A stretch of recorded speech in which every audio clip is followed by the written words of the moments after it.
What's the meaning of adversity? Adversity. Adversity. Adversity. Adversity.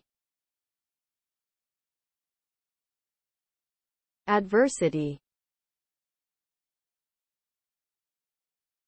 Adversity refers to difficulties, hardships, and challenges that a person may face in their life journey.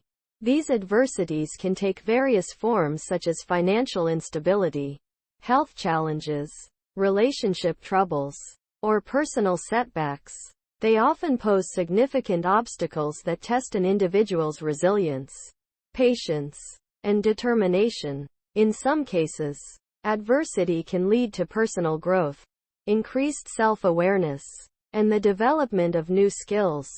However, it can also cause stress, anxiety, and depression, which can affect a person's mental health and well-being.